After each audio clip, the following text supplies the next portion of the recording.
started. Oh, Midnight Train. Always a tough opponent. Okay, let's try d4.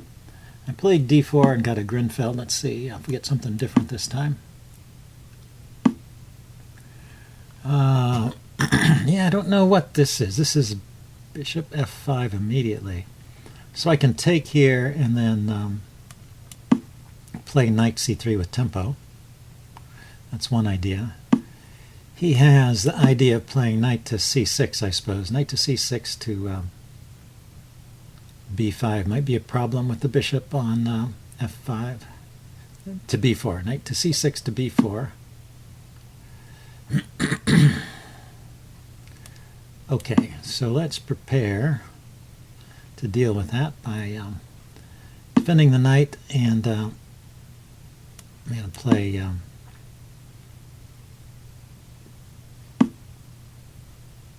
okay, so now I can play e4 here. Anyway, this move here, a3, was to keep the knight out of b4, but the knight is not close to getting there. But I was thinking that the knight might hit d4 with tempo. Yeah, so if he had played knight to c6 a little bit earlier, I might have been in a bit of trouble here. Let's go ahead and kick the bishop, see where it goes.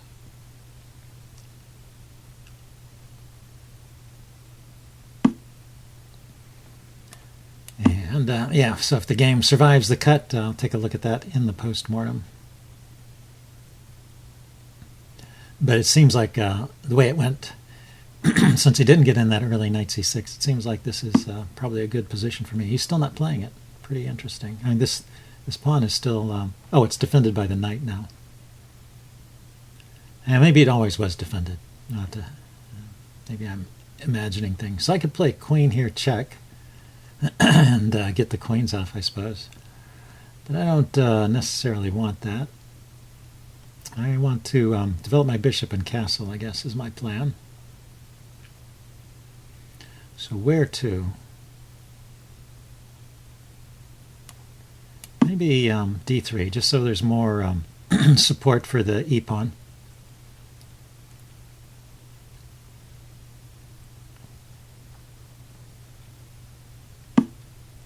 Okay, so now he is attacking d4, and I'm defending it with my knight. So far so good. Now let's castle. I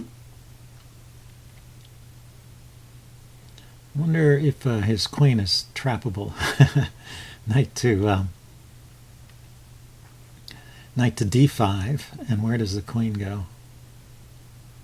The queen can't go to b3, can't go to here, anywhere, can't go here, can't go here. I think I think knight to d5 just traps the queen, right?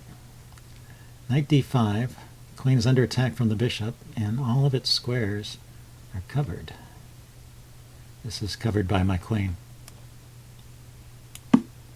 Funny move. But yeah, I don't see any way out of this one. So this might be a short game. I think I will still upload it. It's a nice tactic. One of those things you always got to keep an eye on. And also we'll see if he comes up with a clever way out of this. I just am not seeing it right now.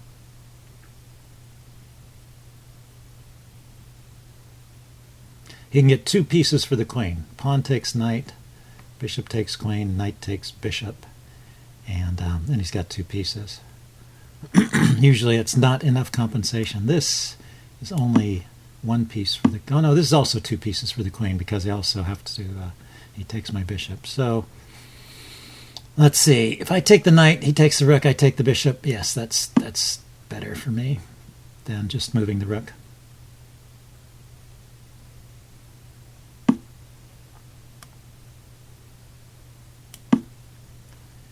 And so we have queen, rook in two pieces, and he has two rooks in two pieces. Yes, I'm up a queen for a rook, which is pretty good. So let's play b5, or just queen to c5, immediately hitting queen to c4, immediately hitting c6, threatening queen c6 check, winning the rook.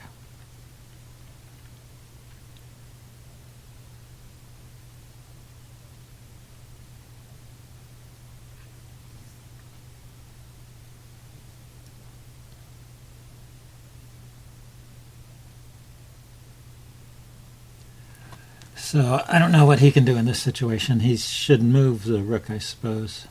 There doesn't seem to be a way to defend c6. He could play c5. I could take it. I would momentarily block my access to c6. Yeah, that works. Then maybe he can go after my b pawn. Develop a knight and castle. Get out of trouble and see if I can defeat him with my extra material. Pawns are even now. Yeah, so it's strictly a queen versus a rook advantage, so that should be should be enough to win. Although, you know, there are times when I'm playing so badly that it doesn't seem to so it doesn't seem to be enough. Okay, he has a dark squared bishop, so there may be tactics on this diagonal. But I don't want to be scared of ghosts. Let's develop my knight to an active post, threaten knight to c6, hitting his bishop. His bishop is somewhat confined, and I would like to eliminate it. It potentially is a strong piece, and if I can eliminate it before it becomes a really good piece, I think that's the thing to do. Knight here, knight here. He was threatening actually to pin the knight. So now he can play bishop to f6, hitting my rook, and his knight can go to this square.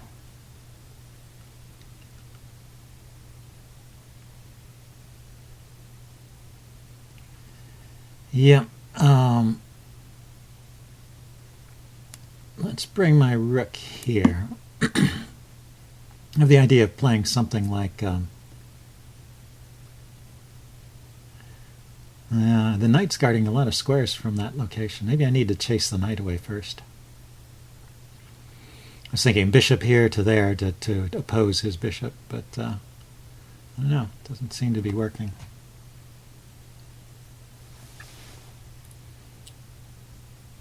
Anyway, the game may go on quite a bit. It takes a while for the value of the queen to show itself. When the board opens up and opportunities for forks with the queen start to show up, then its power will tell. But it may be a while before that happens. Try to avoid making any dumb mistakes before then. That's the basic strategy when you're up material like this. Okay, so knight. It's not doing so much on c6. Maybe just knight back to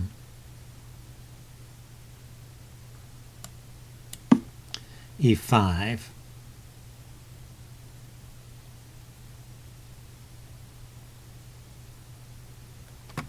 Knight to e5 to oh, he voluntarily gave up the bishop. That's good. And have to be careful. My back rank is exposed here, but his rooks are not in a position to take advantage of it. So let's just go straight back. Stay on the back rank there and not get mated. That's my plan. Okay, so he's got a solid knight there. And somewhat dominating my bishop, actually. So maybe queen h4, and maybe think even of sacrificing the bishop over here. Bishop takes, pawn takes, queen takes. I need a rook lift, though. He defends. He defends against that idea. So queen here is just hitting the e pawn.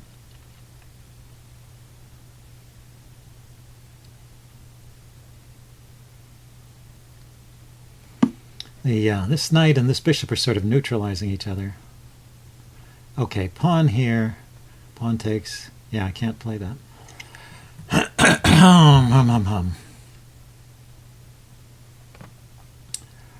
Okay, so pawn to a3, a4, and b5. Pawn takes, leaves the rook loose. So, leaves the knight loose. So here's my idea. It is pawn to b4, an exchange. Oh, he defended the knight. I was going to say I have this check here where I could potentially pick up that knight if it becomes loose. So pawn to b4. Pawn takes, pawn takes, pawn takes. Queen here, check. Well, at least wins the pawn back.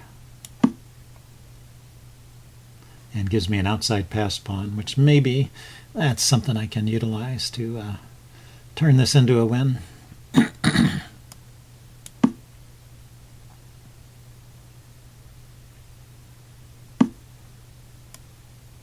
Check. So he has to move the king or block with the pawn. The knight can't block. And here.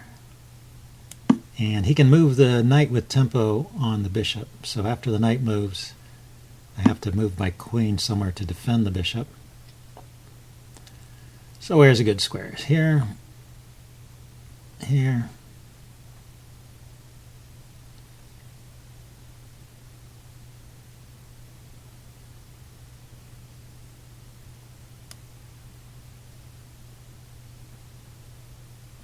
I guess here. I don't want the queen to be in the path of the bishop, so I want to be able to move the bishop. although, yeah, I'm probably going to just move the bishop to the square e3, so it wouldn't have mattered. I could have put the queen there. Okay. Now I can think of pushing that pawn. And he can think of mating me on the back row there. But not yet. He doesn't have a rook on an open file yet. But I'm going to play h6 pretty soon here. h3, just so I don't have to worry about this back row mate constantly. Yeah, so that's a good square for his knight once again. And where does my bishop go anyway?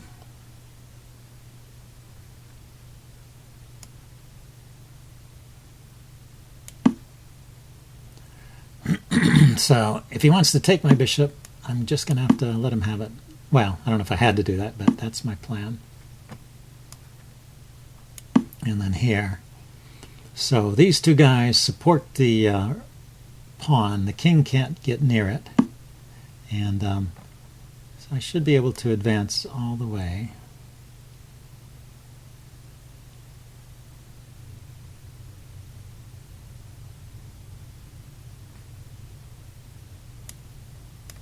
Play here first. So my idea is pawn to c7, and then I take the rook. He takes back, and then I have rook to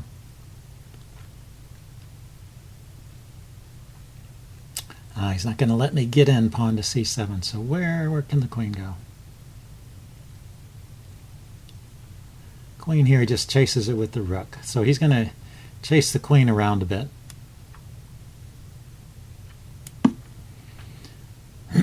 So let's keep this.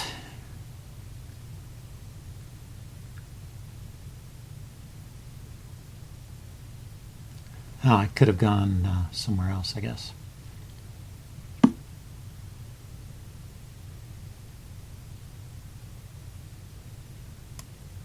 Maybe this is a good square. With the idea, if he lets me, of getting both the rook and the queen on the 7th rank and threatening g7. Check. Yes, he can always throw in a check. But this rook is hanging, so he's got to come back now. You see the importance of providing a square for the king to run to. Okay, he's going to gather up a pawn. That's no good. Check. That is no good at all.